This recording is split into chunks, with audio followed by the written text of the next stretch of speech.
Good day mga ka-farmer.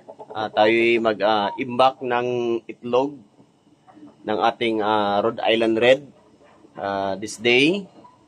So meron tayong nag-gather na 15 eggs sa ating Rhode Island Red.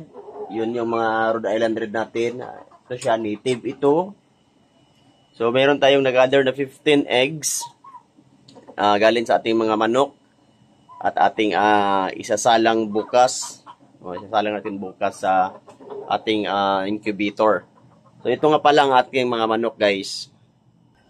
So meron tayong dalawang native chicken. Pero ito sila ay hybrid ito ng native at saka Rhode Island Red. Kaya mapagkamalan mo din siyang Rhode Island Red.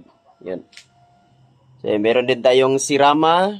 Yan, kahapon lang natin binili. Napakaliit, guys, parang ano lang sila, parang kalapati. Ang liit. So ito, native chicken. At yan ang ating mga Rhode Island Red. So last time, guys, yung nag-upload tayo, isa pa lang yung nag-itlog dyan sa kanila. And upisa kahapon, so dalawa ng itlog ang nakukuha natin dyan. So hopefully next week ay tatlo na sila mag-itlog dyan kasi yung isa sa kanila dyan ay nag-upisa ng nag-breed. O baka next week mag-upisa na yan siyang mangitlog. So yan ang ating rooster. Yan. So ipapakita ko sa inyo ang ating mga itlog. So dito ko nilagay ang ating mga itlog, guys. So everyday nagko-collect tayo. Yan.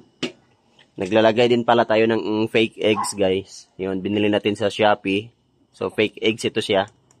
Kasi yung nung isang araw ay mayroon tayong itlog na hindi nakuha.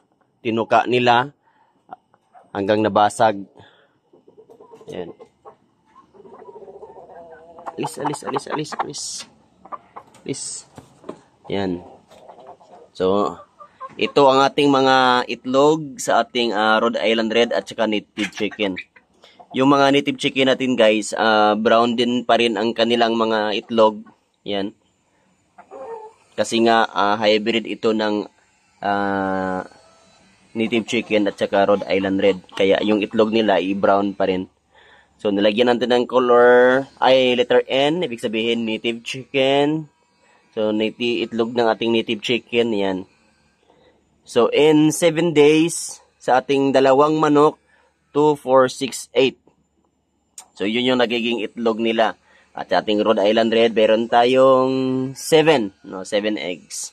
So, hopefully, bukas, madagdagan na yan ng dalawang itlog from Rhode Island Red and dalawang itlog from our native chicken. So, bukas, guys, samahan nyo ako. Isasalang natin ito.